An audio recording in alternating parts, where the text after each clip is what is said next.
you see it. You want to talk about the Rebirth Podcast?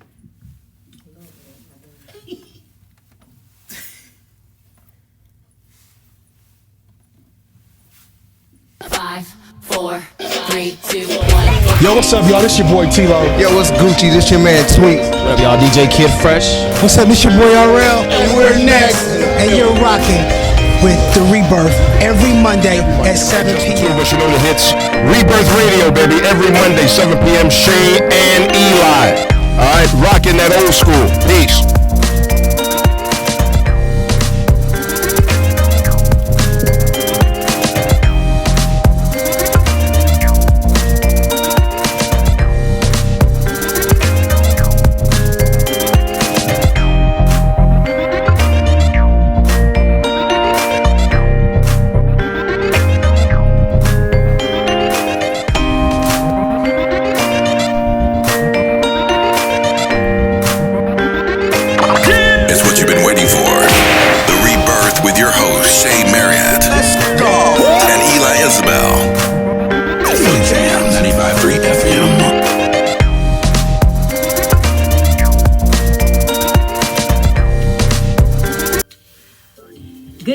Welcome to the Rebirth on Philly Jams 95.3 FM. I'm your host, Shea Marriott. And it's your boy, Eli Isabel, a.k.a. The South Got Something to Say. Happy Monday, Shea. Happy Monday, friend. What's up? What's good? How you doing? I'm doing excellent. I'm here in the name of the Lord. I'm on assignment to change some lives tonight. That's what we do here on the Rebirth. Don't you start, okay? I'm just in the spirit of our guests. I'm trying to get into the spirit of our guest tonight. It's a phenomenal woman. That's what it is. How are you? I'm good, man. I'm good. I can't complain. Yeah. These Mondays be coming by quick, though. They do. They pull up real fast. And guess what? We have one more Monday left before we are ending the show for the year. Ooh, the way you said it, though, it's like it's a wrap. I know. Well, it's not a wrap, everybody, but we do take the month off of December to regroup and prepare for 2024 because we have some exciting things that's coming your way. Yes, Lord. Including another Rebirth Live. Yes, Lord. Yes, including another Rebirth Live. Talk to them.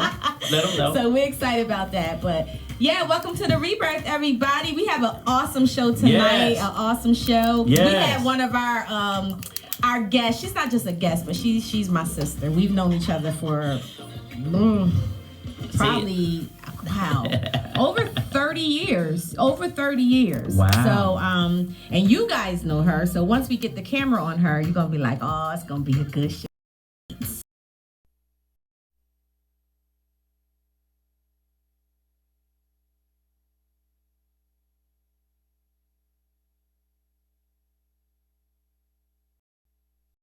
Jen and Corey, we all went up to see tonight's conversation live and uncut at the Philadelphia Convention Center, and it was a lot of people. It was a lot of people, y'all. It was about 4,000 plus people in that building. It was a lot, and it was a good experience. I had a chance to really check them out and see what they do, and I appreciate their craft, and it was pretty cool. You learned some things.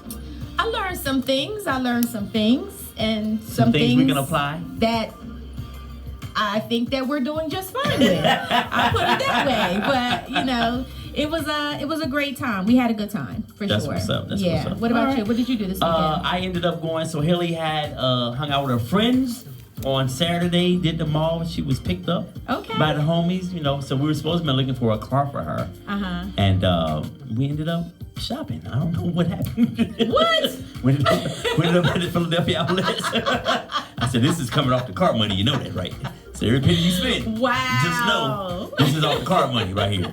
But no, it was a good weekend, man. Okay. You ever heard of Torbert Street restaurant? No. So it's behind Mickey Moto's and Washington Ale House. I never knew it was there. Oh, I've been hearing about that place. They had good so brunch. Fly. They're known for their brunch or something, right? Yeah. We went there and had some drinks and some food. It was really cool. Nice. The food was good? Food was good. Okay. Food was good. I had a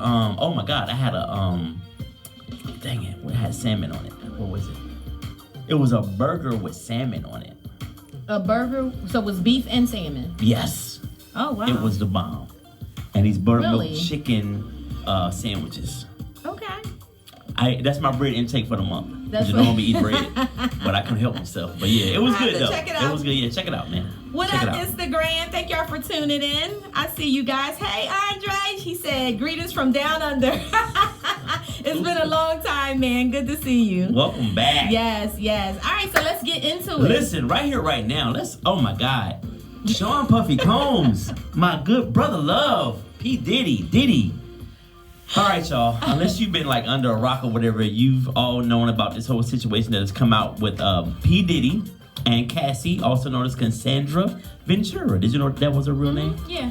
All right, so she filed a lawsuit which was just settled recently. Now, some people say it was, and I'm gonna get to what led to this. Mm-hmm. Some people say the lawsuit was settled for $100 million. Some people said $30 million. So I don't know which one. Either way, she made out all right in my book. Wow. Yeah. Yeah. I've heard 30 million. 30, and I heard 100 million. Wow. And they say either way, it took him from being a billionaire. But that's okay. I ain't mad at 970 million. It took him from being a billionaire? Yeah. Oh, well, he'll make that. Yeah, when he settled that lawsuit, he was no longer a billionaire.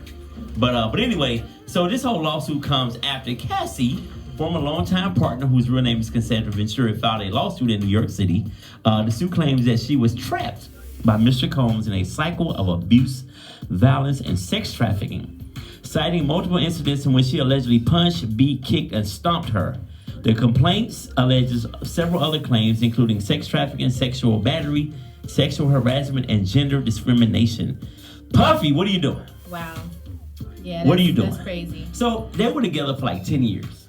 Yeah, they were together for a long time. So you endured this for 10 years. And I know, and I always say that because people, I understand it in private or when you're not in the public eye, these things are happening. But you are a public figure with means to get away from this situation. Mm-hmm. Why are you there still? You said she's a public figure with means to get away from this situation? Well, you are, enough people know you can say, I need help to a record executive, to a head of a label, to whoever. Somebody can lend a hand, right? The industry is grimy. The industry is grimy. I can tell you that. I know it was back in the day, and I'm sure it's just as worse now. And she's young. I mean, she was young, right? So, I don't know if it was as easy as, to say, hey, because a lot of those people are paid to be quiet. And so was Shea. They said she had signed a non-disclosure agreement, and then that was up. That's why. Did that mean I can't leave you, though? Like when that whole thing was happening? Well, you have to think about when people are being abused. You have to think about the mindset that puts them in, that abuse syndrome that they go through, right? Mm-hmm. I mean, think about it from a therapist standpoint. When we, work with people that have been in abusive relationships, why did they stay? People, they break you down so bad that it's like they gaslight you from the charm and all of that, and then they break you down, and then they build you back up again, and then they break you down, and it's like an addiction, right? Yeah. So that's what narcissism looks like as well. So, And he apparently would video her having sex with other men. Mm-hmm. Like he was on some stuff. Mm-hmm. So this is all allegedly. Well. I'm just saying allegedly because we are on air. All right. Well, he settled the suit, but his lawyer said that us settling the suit does not admit to any guilt. Mm-hmm. We're just trying to put this to bed and move forward. Yeah. But to me, that's really, really crazy that, and from a therapist perspective, I get it. I would need to know her history. Was she abused as a kid? Maybe this is a normal thing for her. Mm-hmm. But if you came into this situation a healthy, emotionally person, and you allow this, then what is going on here? Yeah. Like you'd be surprised though what people do, because at some point she was a star. She had a couple hits, right? One or two, right? So you'll be amazed what people do for fame, right? I mean, thinking about did you watch that whole documentary of Surviving R. Kelly? I did. Okay, yeah. So those people weren't famous. No, but I'm talking about how some of the parents. Oh yeah, that was crazy. You know what I'm saying? Yeah. So yeah. It's crazy, but they have memes up there talking about it's gonna be called Surviving Diddy. Yeah. Well, he better be careful because Kells went to jail after all of that. Yeah. He was free before Surviving R. Kelly, right? Mm-hmm. Am I right? Was he hadn't went to jail yet? Yeah. So who knows? And watch other people come out the woodwork now. Somebody already did come out. Another person saying he did something to him. Yeah. Yup, I can't remember what she said, but I think when I saw it on Instagram, someone had already came out and said something. Yeah, and then somebody said that he brushed up against her or something. I don't know what it was. I mean, I'd take $1 million. I think anybody nudged me one time at the Fresh Festival back in '95. Oh, yeah. Oh, wow, that's funny. Yeah, that was hilarious. All right. So, Diddy, man, look, prayers to Cassie. If that happened, Diddy, I mean, there should be consequences other than you getting the opportunity to settle this thing. Shout out to everybody that's joining us tonight. What up, Priscilla, Ronald, Dwayne, Handy, Shannon is in the building. What up, dog? So, listen, let's go over this really quick. What's up, Trinity? Tell me what y'all think about this. What? Can we introduce our guest? So I want to get her thoughts too. Absolutely. But let me, I have to introduce her the right way. Because, there she is right there.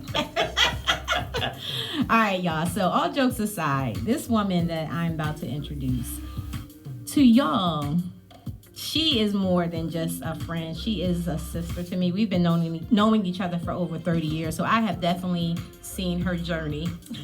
I'm going to put my glasses on for this one. I have seen her journey and I appreciate it. I have so much respect for you. And you were my big sis. When I moved to Delaware, like I was just like, this woman is so beautiful and she is like running things, right? I just looked up like a bunch of business out there. But you know what I mean? I looked up to you. I was like, I want to be like her when I grow up. And then after some years, we're like, I want to be like that. But look where God brought you. So, ladies and gentlemen, she is now an author, but she's also a pastor, and she's my friend, and she is my sister. She's the author of her new book, Perfectly Broken. Please put your hands together for Pastor DeLisa Lewis. Yes, sir. Welcome, welcome. I feel I'm amongst family. I'm already part of the family, so I love you guys. Shay, you have a special place in my heart. We're not only friends. Hey, for a minute, I think I was your manager until you fired me. I was your manager for about 2-3 weeks. Dang. That's called a hot minute. She was. I had no idea what I was doing. Y'all survived that? Surviving Shea Marriott. She was in love. She couldn't focus on me. She was in love with Bishop. Oh, that'll do it. Love will throw you off the rocker. Yeah, man. But you have been on, you have graced our Rebirth live stage 3 times. 3 times, and I'm telling you, every time you grace it, you set it on fire. You know what I'm saying? And the bishop. And the bishop. Absolutely. Yes, sir. So, we love it and we appreciate it. And what I love about you is you've always been a straight shooter. Yeah. Like, you don't sugarcoat it. You'll be like, and you'll put your eyes on you like, you want to hear what I got to say? And then you'll just do it, So I appreciate that. So, hey, how does it feel to be an author now? Oh my goodness. It's one of those things where once you start, you realize there's so much more you have inside of you. Yeah. Actually, when I was writing and, going back and you're reading and you're editing, there were times that I teared up because it took me back to that place. Yeah. And then there was just that moment of being so thankful of not being there anymore and the journey that I am on, and just to share that with others. I know that's why I went through what I went through. Yeah. Right. And it was just to share it, and I think God knew I could go through it. He was there with me. I didn't feel it at the time, but he was there with me. And he knew that I would be bold enough to talk about it and tell the truth about That's it later. right. For sure. Yeah. Okay. And I know he was there with you, girl, because, honey, you probably should have been alive right now. Oh, yeah. For sure. But I love that because you was like, you were bold enough to tell your story. And you are.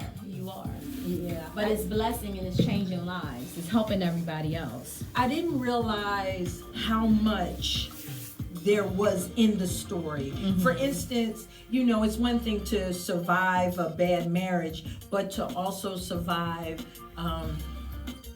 the mental challenges, the depression, and things like that, and to deal with those things as well. It's not just I had a bad marriage and now it's good. No, there was a journey of dealing with the depression and the anxiety and everything that was coming up against me. Yeah. And to go through that, because unfortunately, the devil does not play fair. You know, we can all deal with one thing at a time.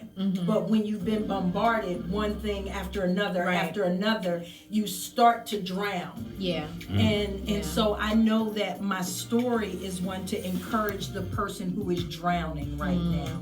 The one who feels like she can't make it out. She doesn't know where to turn. She can't even see the light, let alone turn to it. Right. You know, but to just keep moving, just keep going.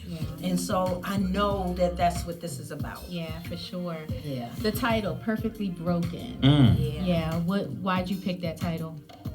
Because it was strategic. Was that your stomach? I'm sorry. I heard that. You didn't have to say it. I'm sure the people can hear it. You didn't have to say it. My bad. I'm sorry. Let them figure it out. And then I could either confirm or deny. I'm hungry. It was strategic in that there are times when you feel like what you're going through makes no sense. You feel like you're being picked on. You feel like you've been forsaken. You feel like you're alone. But to understand that everything that I've gone through was for a reason. Yeah. And it had to be done the way God allowed it to be done. Right. And it was all strategic just to come to this place. So just like I was perfectly broken, I'm perfectly purposed for victory. And so, but you can't have one without the other. Right. You know, we all want victory, but are we broken? Yeah. Right. For sure. When you're going through that storm, were you, for lack of a better phrase, I'm going to say, were you wise enough to see that there is a means to this? Like there's an end to this, that what I'm going through is going to be a victorious thing? Or were you so caught up in the storm you couldn't see your way out of it? There came a time later in the storm that I realized that I was going to be able to share that, only because someone had shared their storm with me. But in the midst of the storm, no. You're just trying to survive. I wasn't trying to be anybody's hero. I wasn't trying to win anybody to Christ. I was just trying to survive through it. And so that's what my focus was at that time. Yeah. Yeah. You know, a lot of times when you're going through it, all you can see is what's right in front of you. Right. And that's where most people lose it. That's where most people get defeated, because they just get so focused on what they can see that there's no hope for what it could be. And so it's so important that you have hope in front of you. And if it's not your hope, you have to look at somebody else's and put that in front of you, and that be what you strive for. Yeah, for sure. I remember when I was going through, the breakup of my marriage. I sat down with her. We went to lunch. Ready. We went to lunch and we was talking. Ready for the word.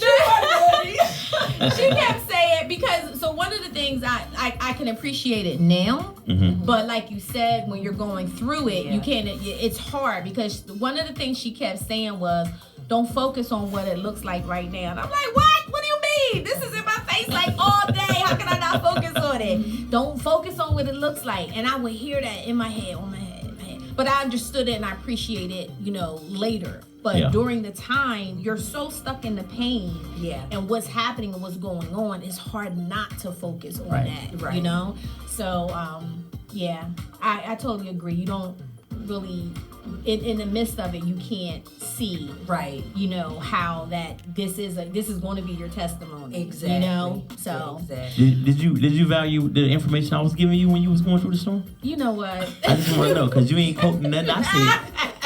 All of it's important, though. All the information you gave is important. Absolutely. But sometimes there's things that you won't be able to receive right away. Some things have to come. You'll understand more in time. You'll be able to receive more in time. Right. Yeah. But all of it is important. Even the stuff that really didn't do you well, you'll learn from it later. You can use that at some point. Exactly. That makes sense. Yeah. All right. So we know you personally, but a lot of our listeners may not. So without giving away your book, your whole book, because we want people to go and purchase the book. Perfectly Broken is on Amazon right now. So go to Amazon.com. I know y'all got Prime. It's Christmas season. Kindle for those. Get the Kindle, and soon it will be on audio for those who don't even like to read. It will be an audio book. Yes. Okay, nice. What about Braille for our I people haven't that gotten can? there yet. Okay. It's coming though. All my blind soldiers out there, hold on. It's coming. What? I'm just saying, we want to make sure everybody get the Turn book. his mic off. Anyway. My blind soldiers can't get no love out here. Oh my God. All right, go ahead. I'm sorry. Somebody gonna be waiting for you at the parking lot. Well, if you're blind, I'm gonna get away.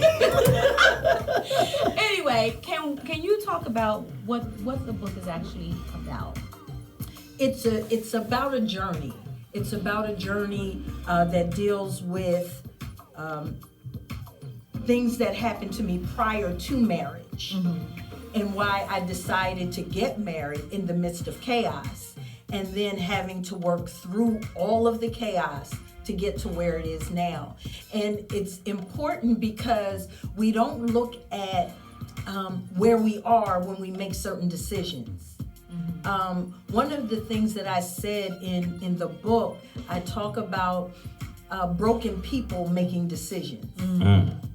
And when you're broken and you're making decisions, it's not going to end well for you, because you make decisions out of the brokenness. Right. You make decisions out of the deficits.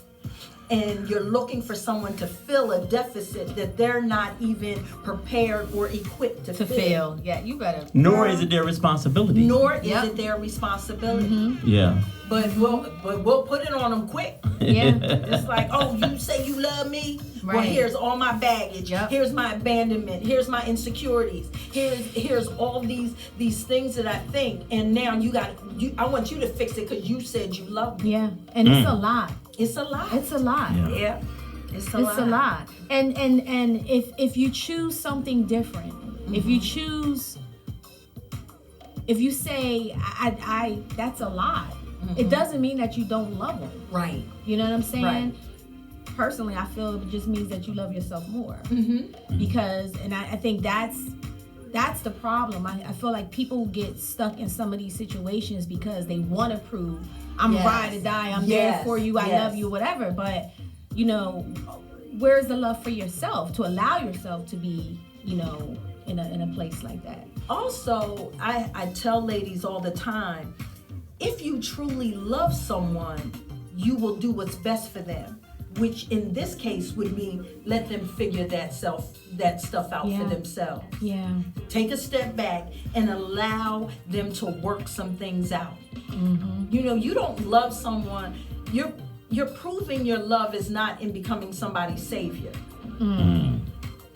But we think that's what it is. We think that we're supposed to come in and just save people. And I'm like, no, that's not your job. Where do you think that comes from, though? Wanting to be needed. Wanting to be needed. Yeah. Needing to be needed. Yeah. I told y'all this was gonna be a good show tonight. Yeah, and it's like you're willing to put yourself at risk to meet somebody else's need that you can't even meet. Right. Wow. That's real talk. Right. It's draining. Go do ahead. You think that men do that more than women? You think that men have that savior attitude, or is it more so women? Some women do too. Of course, and my husband, who is not here, he calls it the Captain Save a Host syndrome. Yes, sir. I was gonna say that. Shout out to E40. But I'm glad you said it. But that's what it's called, because you're trying to save someone, and you can't be what they need you to be. Yeah. Right. You can be supportive, you can encourage, but you can't save them. Yeah. The best thing you can let them do is go through that journey by themselves. You know, there was a time I hated feeling so alone in the midst of everything. Yeah. I felt like I was so by myself. Later, to only understand that I needed to feel that. Because if there was someone that I could have latched on to, I would have. And it wouldn't allow you to grow in that area. And it wouldn't have allowed me to grow. And God was like, no, I need you to understand it's me. It's none of them. Husband included. Yeah. It's none of them, it's me. Yeah. I think that takes a certain level of maturity, because I know most of us, the average person on the street, if we come out of one situation and we hop right into the next because that looks better, it's a shiny new coin and they seem to be sweet and nice, and we just run to that. How do we, like, what would you say? How do we differentiate that? What would you advise somebody on giving themselves the time to get themselves together before you just jump into something else? Because this looks great and this can be good for you in your mind. You have to give yourself time. You can't be, for most people, you can't be your own supervisor. You're not ready, you're not equipped.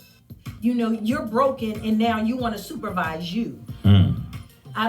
That's why I encourage people to get professional counseling. I encourage them to have a spiritual advisor or a mentor, someone that who's outside of you, who can give you some guidance in what would be best for you from the outside. Because if you're broke, what did I say? I said that you will be attracted to your flavor will reveal your lack of discipline. Talk about that. Your flavor. Because that came up on a Rebirth Live. Yes. Right? Yes. But it was Bishop that had made the comment. And of course, it just that just took over. Right? That took over. I understand it, right? But please talk more on that.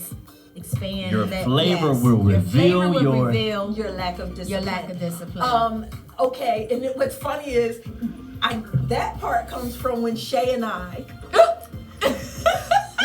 we're at the club where I met my husband, and so a couple of weeks before I had dated some losers. I was like, I'm calling them losers. I dated some losers, and I was broken, so neither one of us needed to be dating.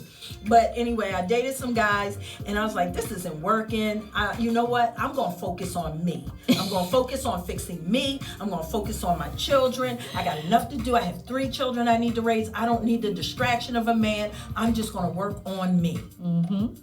And then I'm out with Shea at Gotham nightclub. I'm sure I ran into y'all back in the day. We crossed paths. You might have been that one I was gonna beat up and walk into the car, but anyway. Oh, Lord. So that night, after I had made this promise to myself, because it was what I needed to do. Right. I knew it was what I needed to do. And we talked about it right before we left. Yes. Before you left to go to the club? Yeah. Oh, Lord. What kind of conversation is this before the club? Listen, no, we're just going to have fun. I'm not. No, it's light. We're just going to have a good time. Well, he was my flavor. And everything I had promised myself went out the window. Wow. And I wasn't ready. I was not ready. And that was the door that really just was, it was the straw that broke the camel's back. As far as me going into depression, and it wasn't him by himself that took me there, because I was dealing with feelings of abandonment. I was dealing with feelings of insecurity and all that. And so, but he was my flavor. Yeah, child. And it's like, I couldn't hold it back either. I think I referred to him as kryptonite. He was kryptonite, you know. And kryptonite be tripping. Kryptonite be tripping, and everything else. And so that's what we have to understand. You can't, if you are not disciplined, because the enemy is going to send you your flavor. You won't be attracted to, nothing is tempting if it's not tempting. Right. So. That's true. Wow. Yeah. Woo. We made a bet, didn't we? We did. I bet you $5 that you would go over there and talk to him. Yeah. And she was switched right. When I say switched. I went right over. She sashayed right over. I was just like, oh Lord. What was you doing? Laughing. No, what was your flavor up in there? I don't know what was going on with me during that time. I can't remember. I was taking notes. Oh, class was in session? Yeah, class was in session. I was just taking her out so she could have a good time. And you abandoned her. She was my idol. Oh no! Well, I know because look, there were rules. Even back then, there was rules to Absolutely. this. We came together, we leave together. Right. You didn't get the numbers, but you who you came with is who you leave with. That's right. So I left that night with Shay. I got his number and went back up the next night. Back to back. He was a bouncer. He worked there. He was a bouncer. He was a bouncer at the club. Yeah. Yep. Delaware Avenue, right? If I remember correctly. Yes. Yeah. I remember going to Gotham and what was the outdoor joint? They had the Bahama pool. Breeze. Bahama Breeze. Oh my God. It was Bahama Yep. Breeze or Bahama And then you Bay? had Bahama Bay. Bahama Bay. Yeah. Bahama Breeze Bahama restaurant. was the drink. Oh, yeah. Bahama, and I had a Bahama Breeze at Bahama Bay. I'm sure we was in the same place at some point Bahama in time Bay, back and in then the you had 90s. Vegas. That was Club further Vegas, down. yep. I performed at a lot of those. I passed out at Club Vegas. So what? That's a whole other story though. This is about Pastor DeLisa right now. I'm just saying. I'll tell y'all that another Let's time. circle around to that. Yeah, but it was I've learned a lot in this journey. It's just it's a great thing when you can look back and learn the lessons. Some of the lessons I've realized even now. Everything isn't revealed while you're going through. Everything isn't even meant for you to understand while you're going through. But in time, as you grow, you'll start to understand, well, why did this happen? Why did that happen? So when you said when you met Bishop, at that point you had kind of swore off me and you were going to focus on the kids. You were going to avoid the flavor, but the flavor appeared. And you said you were broken at this point. You were trying to regroup. So how did that play into you and him as far as coming together? It created the most toxic, chaotic relationship you could have. Did you see toxicity back then as like? Well, we didn't call it that then. Well, no. But was it like this is love? This is real love right here. Love. That Whitney and Bobby. Yes. Y'all got that Whitney and Bobby love. Yeah. That's what that was they called toxic love back then. That Whitney and that Bobby. Yeah. Exactly. Wow. And just like we can all sit back and look at Whitney and Bobby and say how toxic that was. Yeah. But where are you? Yeah. Because the reality is most of us have had that moment. Right. Minus the cocaine. No, most of us have had I'm that saying for moment. me. Minus the cocaine. Okay, let's switch it out. If it's not cocaine, it's alcohol. It's something else. If it's Yeah. not alcohol, it's porn. If it's not porn, it's weed. It's weed. There are Yeah. many different forms of it, but the chaos, that's universal. What? Because you said porn? No. We don't talk bad about porn on this show. This is the Rebirth Podcast. We don't talk bad about porn. No, I'm kidding. Go ahead. No, Eli doesn't talk bad about porn. I do not. It's not with him. People got to make a living. I gotta go back to what you said. We cannot have a serious conversation. But you looked at me like I was just chilling. You like she said porn, and you looked at me like you looking at me for? No, that was insecurity because I wasn't looking at you for that reason. Oh, it was about you. Oh, my bad. It was. You said it was insecurity.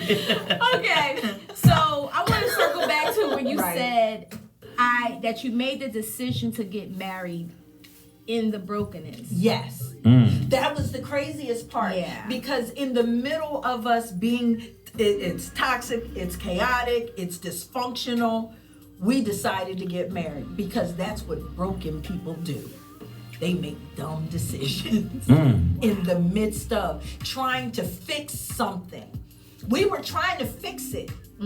That was our answer. And you thought marriage was going to make it better. Right? People do that all the time. Yeah.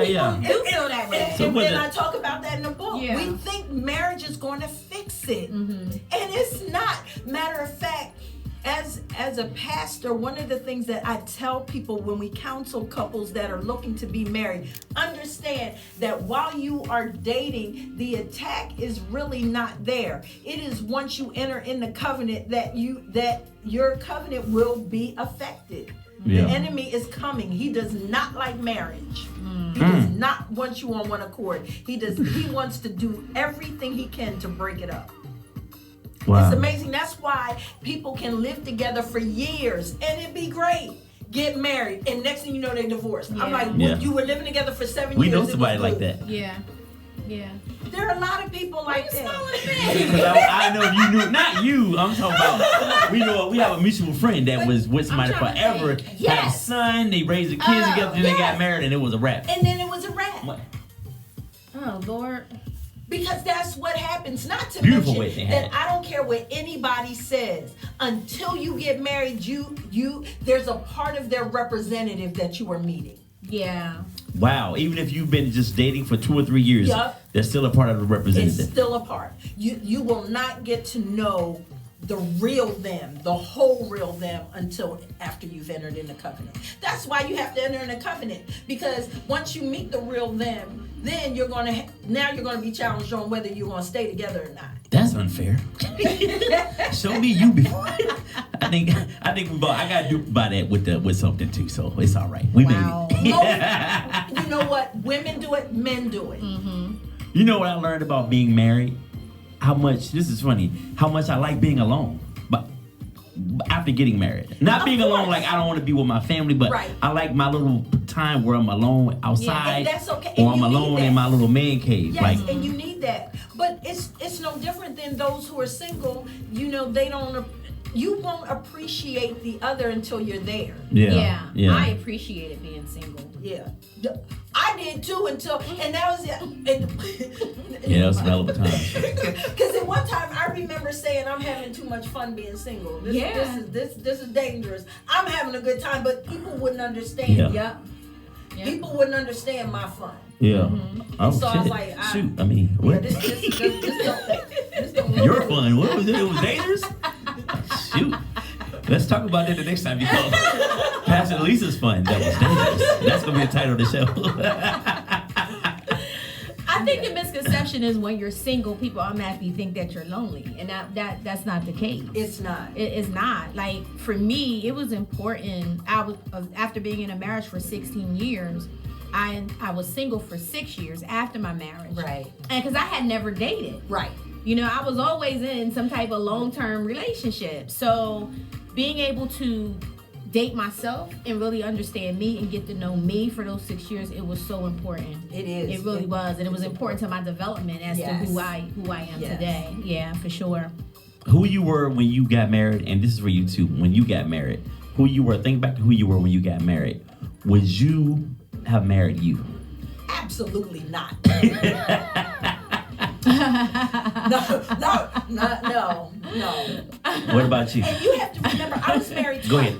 Okay. Because I was married and divorced. Mm-hmm. I got married at 20. I got married at 20, and I wouldn't have married me then.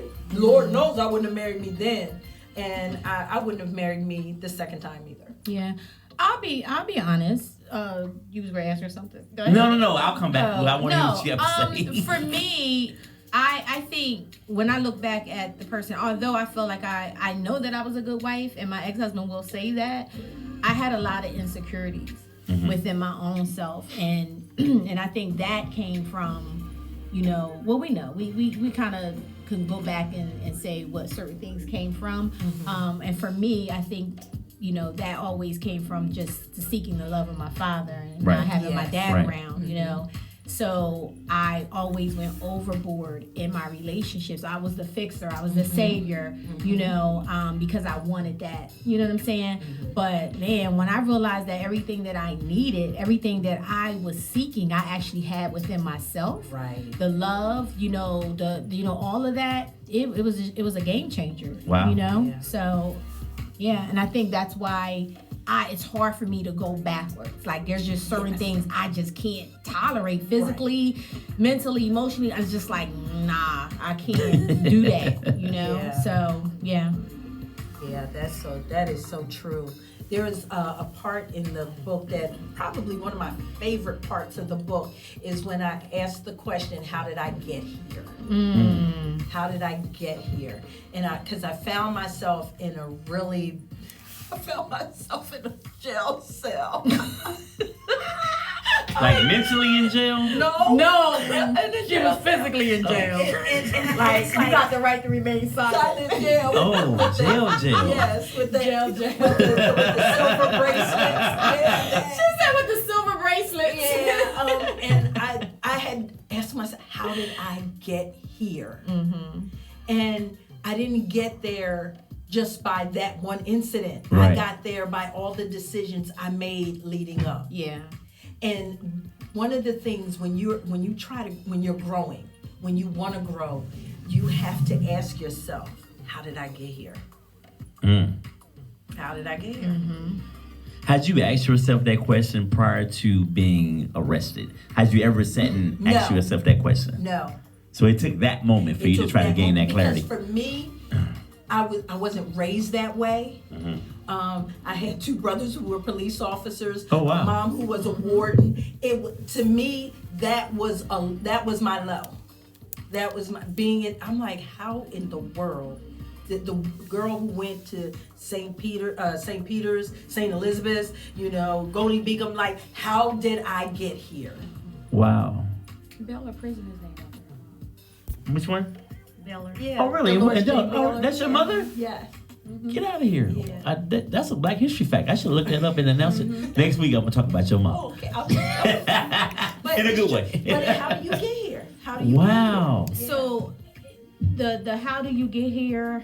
And I think the one thing that we always miss too, especially if we're not the ones that did the offense, is what role did I play in this story? Yeah. What role? Because there's always a role that you play. That's right. Even if it's just I didn't love myself enough. Exactly. That I settled, or I what role did I play in that story? Because you got to take accountability for your part. Yes. Your part in the story. Because right? I could have easily said, well, I got here because he did this. Mm-hmm. I could have easily said that. But the reality was, no, what got me here was me thinking it was okay to be involved with someone when I was broken. Wow. That's how I got there. I got here. As young people, though, we just, most of us just don't have that foresight. I was not young. Okay. I was 30. That's still kind of young. If you've been through some stuff, then you're not as mature as you should be at 30. You know what I'm saying? That's true, because when you go through things, people would think that normally makes you mature, but you stop growing when you're going through. It's like going to jail. Yes. Or smoking weed, or drinking, and I know y'all. I know, but most people, when I'm not talking the Friday night thing. I'm talking about when you are drinking and you have you're consistently checking out, so you can feel good. When you start using mind-altering, mood-changing substances, you stop growing, and so most people don't think that they've checked out, but you're still in sixth grade. Yeah, absolutely. Yeah. Wow. And there's nothing worse than being 50. My husband and I were just talking about, you're 50 years old and you're still in sixth grade. Yeah, wow. Absolutely. But there's more of that going on now than ever before. Well, I mean, think about it. Trauma is on an all-time high. There's a lot of trauma. Yes. Everybody has trauma. And, psychologically, when we talk about the psychosocial stages, whatever that age was that you had trauma, that's where you emotionally stop growing, right? So Absolutely. if something happened to you at 10 years old, then and you didn't get that therapy at 10 years old, and you didn't get that help, you might be 40 years old, but you still have that 10-year-old version of you inside that is still traumatized. That's it. You know what I'm saying? Absolutely. So that's why you have a lot of grown men and women with little boys and little girls' reactions and behaviors. Yes. That's good. From trauma. That's true. Yeah. It is so true. So, you said that it's imperative to seek help. Yes. Okay. At what point did you say, I need to speak to someone. I need therapy. I need help. Well, when we were going through the arguments and we were just at each other, we decided we were going to go to counseling.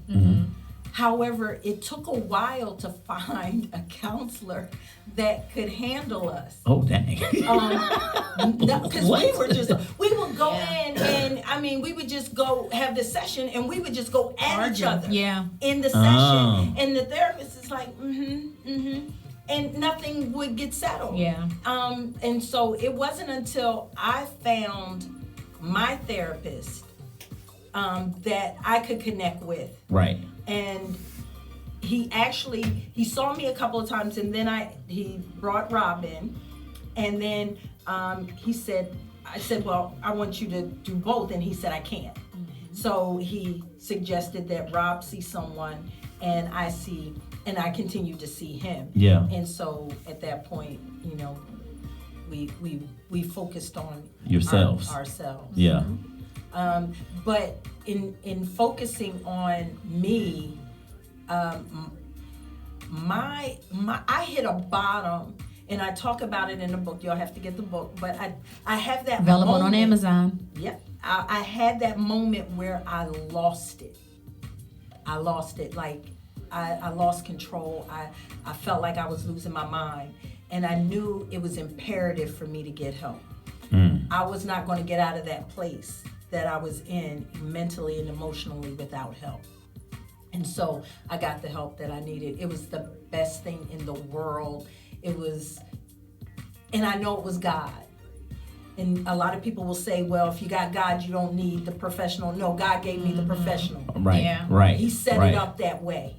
And Absolutely. so it was because I couldn't even, God at that moment wasn't in the picture. Right.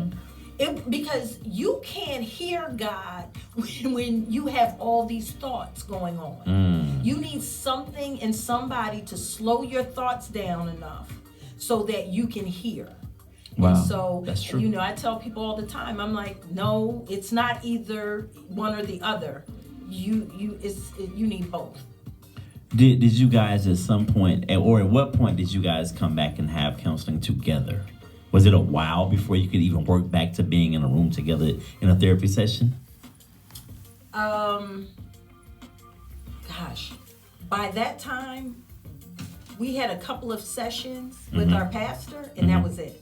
Yeah, I think we had 2 or 3 sessions with our pastor. After that, we didn't. It wasn't necessary. Right. Okay. And I say it wasn't necessary not because our pastor was still pastoring us, but we were by that time. I had mentors. I had a professional. He had a professional. He had mentors, and so we were really focusing on each other so much that we really didn't come back together until we had dealt with a lot of our issues. So we had been separated physically for a while. Okay. Yeah. So you said manipulative individuals will exploit your vulnerabilities. Can you speak on that a little bit? Just like your flavor will reveal your lack of discipline, the enemy will bring those that will exploit your vulnerabilities. Those things, it's like the abuser. He always finds the one that he can abuse. I have never attracted a man who is physically abusive. I have never. Now I've attracted a whole lot of losers, but not the physically abusive one. Right. And that's because that's not my vulnerability. Because if you swing on me, I'm gonna swing back. That's just how that goes. Because like a really good fight is a turn on. Or let me change. That means he loves me. You send me a turn on. See, when you're chaotic, a really good fight, right? That's just foreplay. I can see it. We're from Bobby and Whitney to I can see it. Mercy. But it's amazing how people don't. I have to say this because I am who I am. That people don't understand the spiritual aspects of relationship, and your relationship is designed. God wants you in relationships that glorify Him. The enemy wants to destroy you. So He will send you what looks like something that will build you, but is clearly meant to destroy you. And so He uses your vulnerabilities. He uses those deficits. Those are holes. Those are walls. Those are doors that He enters into. So, for instance, the one who is very insecure, the guy will come with every kind of compliment. Oh yeah, he gonna give you a lot of attention, but he's a control freak. Right. So you're looking at the attention, not understanding that he's bringing in someone who's here to manipulate you. And so that's why it's so important that you get the help that you need to become whole, so that there's less deficits. Right.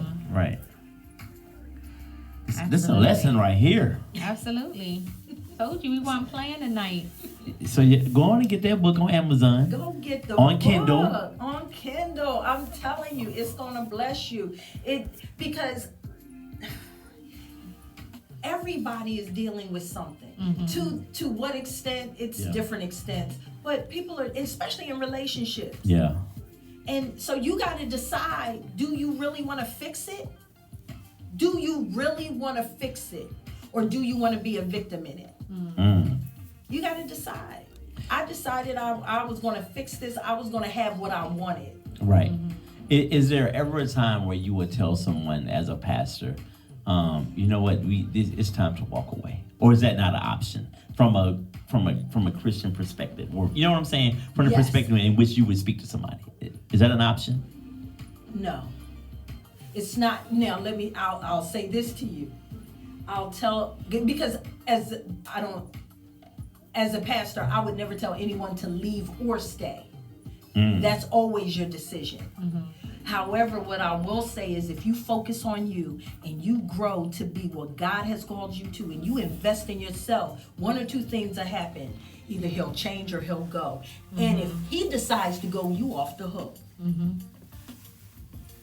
Can you elaborate a little bit more when you say focus on yourself? Because what does that look like? How do one do that? Because we said earlier, when I was going through my breakup and stuff, that was one of the things you had said, and it's so hard when you have all of these distractions going on, and the person is still doing you dirty and It's hard to focus on yourself. Now I get it. I learned how to do that. Right. But for people that are listening and don't know, what does that look like? Can you break it down? The first thing you have to decide is who you're going to follow. You have, because you in and of yourself, you really shouldn't even trust your thoughts at that point, because your thoughts got you in this. So you need either a professional or someone who has what it is you desire, and make them your mentor. You have to be open to surround yourself. You have to create a bubble for yourself to insulate yourself from others. And so for me, I cut a lot of people off during that time. Even people who were friends, family. I had to I had to hear, because for us, for believers, transformation, it happens through what you hear and what you're exposed to. So I had to change what I was exposed to. I only listen to certain people. When I say listen, I mean listen to certain people. I put myself in certain rooms where I needed to get what I needed to strengthen me, to hear about how good I am, to have people who were willing to pour into me. I made it all about me. We make it all about everybody else all the time, and then we're depleted.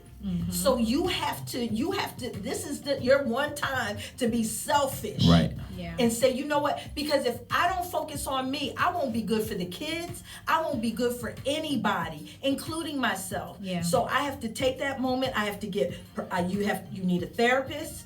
You need a mentor. You need to stop watching trash TV. You don't have time for that. And listening to it. Yes. You need to read some books. Yeah. You need to listen to some music. You need to, look, Even though this came later, just about 6 months ago, it seemed like for 3 months, I listened to, what's that motivator? The hip hop, Eric Thomas. Oh yeah. I listened to Eric Thomas for 3 months straight because I needed that. It was really about, I needed that motivation. So I didn't have time for foolishness. Right. I wasn't hanging out with girlfriends that didn't have what I wanted. I was focused on me. Yeah. You're gonna have to cut some people off. You're gonna have to create that bubble for yourself. You might need to write it down. What does the bubble look like? And then, because sometimes when you just think about it, it's hard to really focus and create a plan. Write that down. No, this is what I'm going to be doing. This is what I'm going to be focusing on. Sometimes you need conferences. Sometimes you know, if you're broke, you need to go to a conference on finances. Yeah. Focus on you. So one thing, let me ask you this. So you said you want to create that bubble, and you may have to cut some of the girlfriends off and things of that nature. How do you go about it when it's family?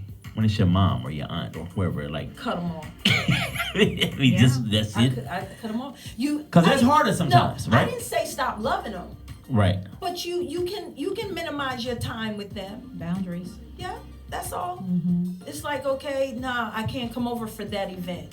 Not because I know what's going to happen at that event. Right. So no, I'm not coming. I got some other things I'm working on right now. I love you, but I can't be there for that.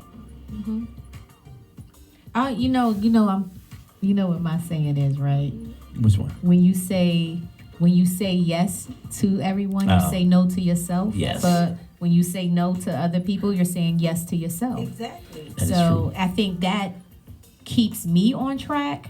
You know what I'm saying? Because if you are a person that genuinely wants to help and you want to show up for everybody, it's just like, but I always think about that. If I'm saying yes to them, then I'm telling me no. Yeah. And that's not fair. That's not fair to me. So that's a good way to try to, yeah. If you guys have any questions, this is the time to drop your questions in the comments. Shout out to everybody that's joining us on Instagram. I usually don't go live on Instagram a lot, but shout out to you guys that's joining us. Shout out to the Facebook fam. Shout out to the Nisha Facebook Jenkins, fans. Absolutely. Tasha LaQueen, Sherry Monet, Dawn Michelle Collins. Thank you all for tuning in. Yes. Shannon Myrick, my guy. Yep. Thank you guys for tuning in. Shout out Eman. Miss Shout Eileen. out. Hey Sharon, how you doing? Sharon from Violin. Thank you for tuning in, love. Violin in the house. That's right, V-Town. All day. You from Violin? No. Oh. From Wilmington. Oh. And y'all met as young women. How'd y'all meet? Skating. rink. Ellsworth Skating Rink. That's now a carpet cleaning place. Listen, but for many years, we put it down. Many years. We put it down. Yeah, for is it? sure. Oh. Yes. So, what message do you want people to walk away with from reading your book? Like, what's the takeaway? The takeaway is focus on healing those parts of you that you know are broken. Focus on those things. The other thing is, how bad do you want your relationship? You're going to have to be willing to do whatever it takes. But the question you have to first ask yourself is, do you want it? See, a lot of people, they're flip-flopping. They don't know. If you talk to people, they're like, well, I don't know. Do you want it or not? Because I can't even begin to tell. If you want it, then I can work with you. If you don't want it, I can work with you. But until you make a decision, One or the other. Yeah, one for or the sure. other, Yeah. that flip-flop, if you flip-flop in life in your decisions, you'll flip-flop in life. Yeah. You're right. Well, we have a lot of people joining us on Instagram. What up, Michelle? Michelle Washington. Hello, say hey. DeLisa said, hey, girl, hey. Yeah, guys. That's a good one. You got to figure out if you want it or not. Yes. You might have to take a step back. Look, you might have to write down the pros and the cons. Wait a minute. I have now this is a question that I think a lot of people struggle with when they decide to stay in a relationship. Okay? You know what Grace said. most of the men is just like, well, dad, when is she gonna get over it? When is she gonna heal? You don't get a chance to put a time frame on my healing.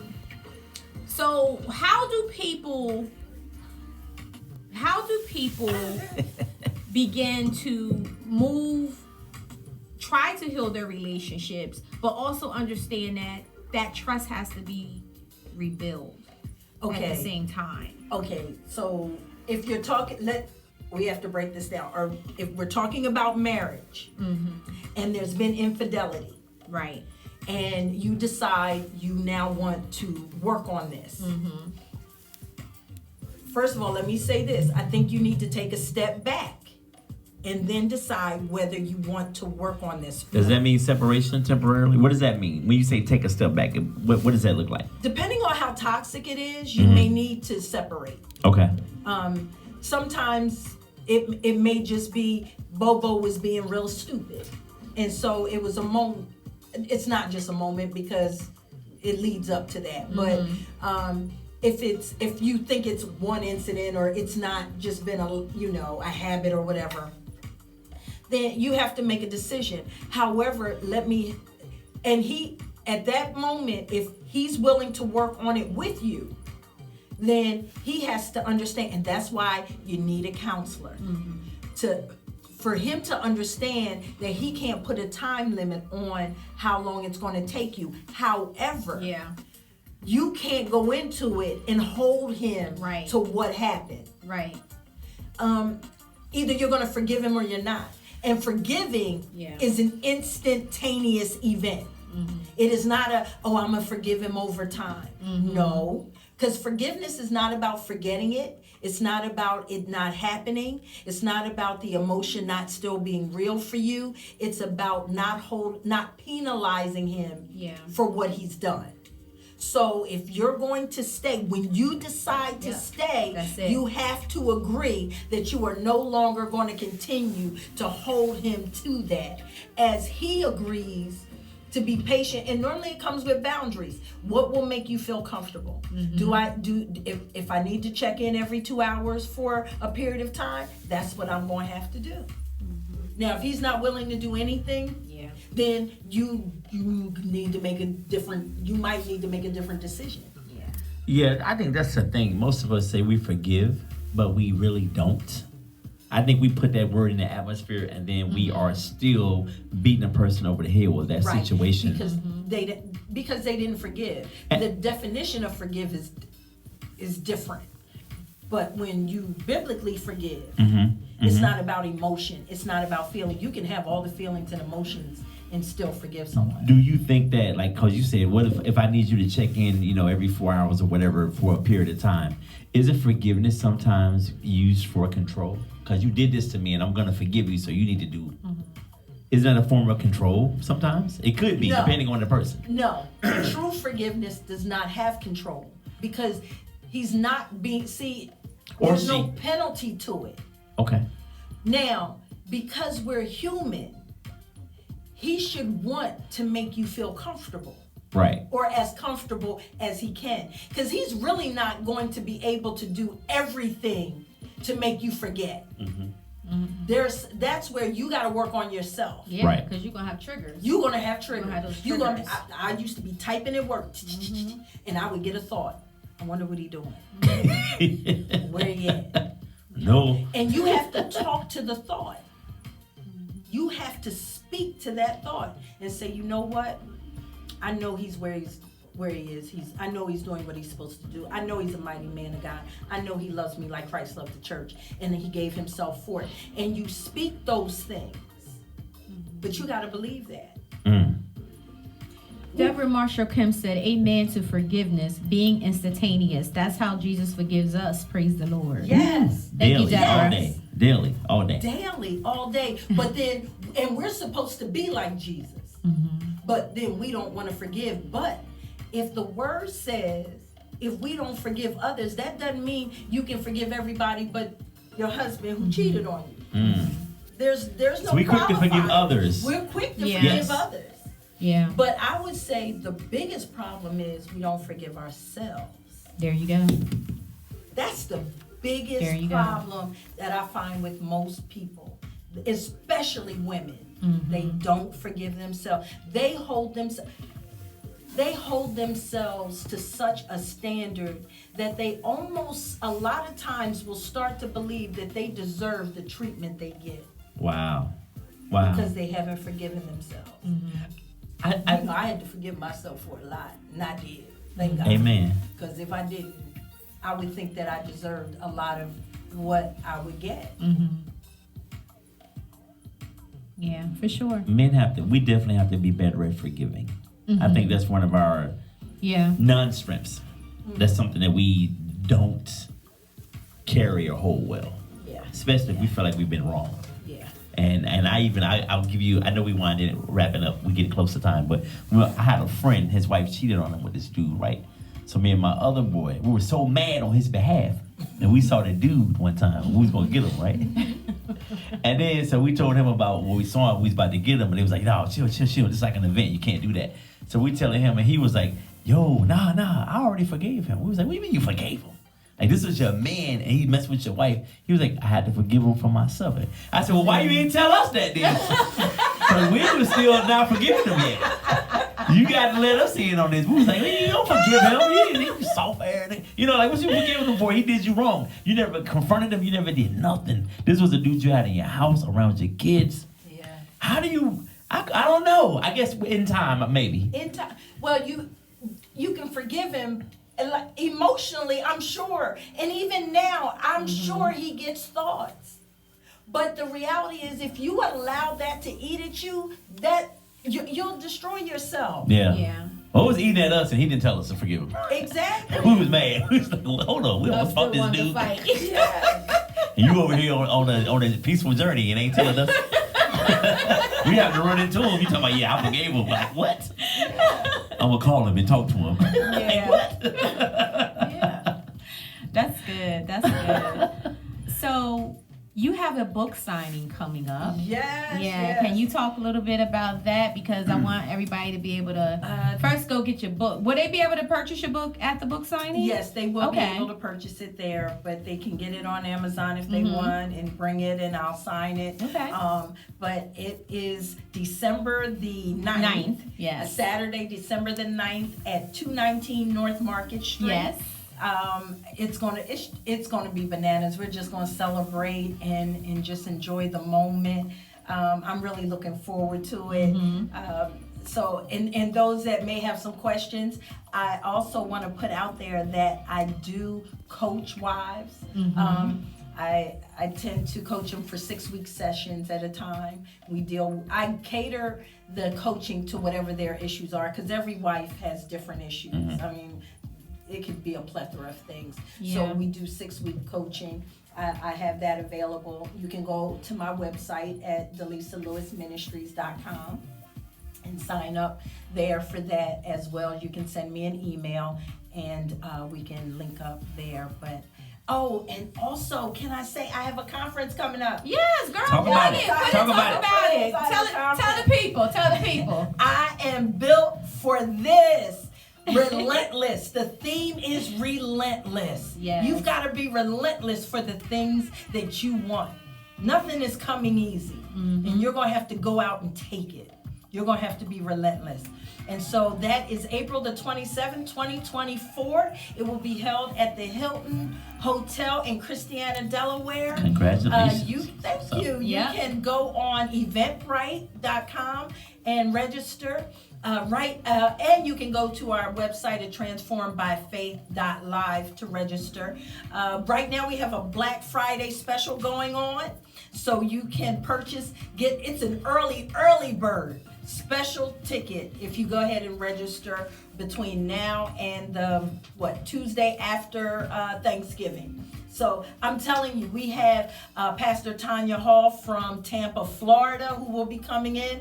Let me tell you, she's going to break up the ground. She's going to break up the ground. That's all I got to say. I'm telling you, it's going to be bananas. And we have Pastor Dana Dana from my Rue. church. Dana Rue Yeah. from Word of Life.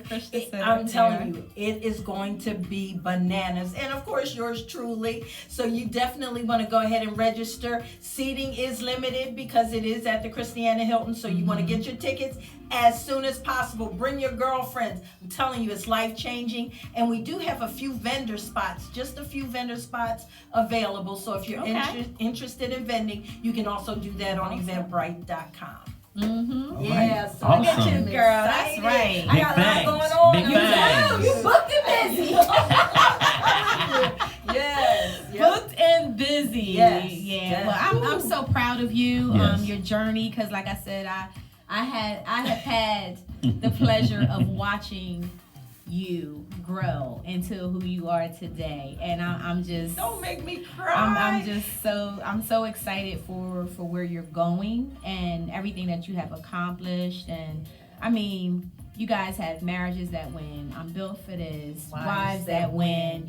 You know, all of these things, and it's needed. It is so needed because it's really not much out there that people can actually tap into. Right? I mean, I've sent people to and I sent people to you. And she said, you know what I'm saying? She sent people to me, I sent people to her, you know? But that's what it is. And again, I just wish you nothing but love, success. Absolutely. And you know, however we can support here, we will definitely do that. Guys, make sure you get the book. I'm telling you, it's going to be a great read. Yes. Mine's is coming, so you got to sign mine when we go to dinner. Okay. Go to Amazon.com and pick up your book, Perfectly Broken. Perfectly also, Broken. once you read the book, please go back on and give a review. Okay. Yes. Okay. Yes, that's important. Yep, that's going to be important. Okay. All Can right. I just say one thing before we wrap? I haven't yet. I've been around you guys probably 4 or 5 times. You and your husband, Bishop Rob. I've never been around you guys and didn't learn something. I know. So I just want to say thank you. Because there's some people I'm around. I'll be around a lot of dumb folks sometimes. I'll be like, this is not working for me. So I just want to say thank you. You guys. Give Bishop Rob my I was my done love, when he went and laid for on sure. his shoulder. Like, he Rebirth touched my heart. I had to just go there. I turned into a little kid. I have to. Can I say this real fast? Yeah, of course. I have to, and I don't want to cry because I don't know if this is hormones or what with this. Girl, I'm going through it too. I know too. It's like you cry at the drop of the hat. But you know, as much chaos as we went through, I would not be here right now if it weren't for him. And he was the one who really introduced me to God in this relationship that I have with him. And he has taken me on a journey, and he has always believed in me. And you know, I am just so thankful that I have a husband who supports everything that I do. I mean, not just go ahead and do it. I mean, he puts the money behind it. He puts the time behind it.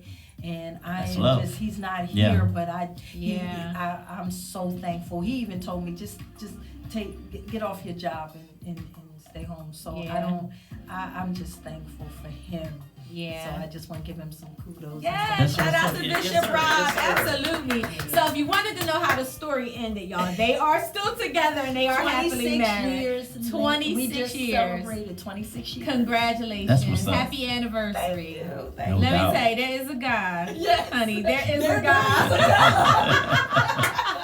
26 years. Thank you so much for Get the book, blessing get the the book. mic. Get the book. Yes, Absolutely. Get the Yes. book. And if you guys want to get in contact with Pastor DeLisa, if you want some one-on-one coaching for your marriages, your relationships, and all of that, you want to reach out to her at Wives That Win? Actually, they can. The best way is through transformedbyfaith.live. They can send me an email right through the website. Transformedbyfaith.live. And I will get right back to them. And Perfectly Broken coming, the Braille version for my blind soldiers. Y'all hang in there. Top of the year, we're going to get that out there for y'all. Oh, wow. Wow. Thank you guys for tuning in. Pastor DeLisa, thank you so much. We love you so much. Thank you guys for tuning in. Everybody that has tuned in on social media, make sure you guys follow us. We're on all platforms at Rebirth U Podcast. At Rebirth, the letter U Podcast. You can find us on all platforms. We are on all podcast platforms now. So I like to say wherever you get your podcasts. You can say that now. Well, exactly. You can find Rebirth. So again, thank you guys for tuning in. Thank you for supporting our show. Thank you, Pastor DeLisa. And until next week will be our last show for the year because we are going to take a break and get prepared for 2024. We have some amazing things coming. So thank you guys. And until next week, you have a blessed week. Good night. Peace. Good night, guys. Thanks for tuning in.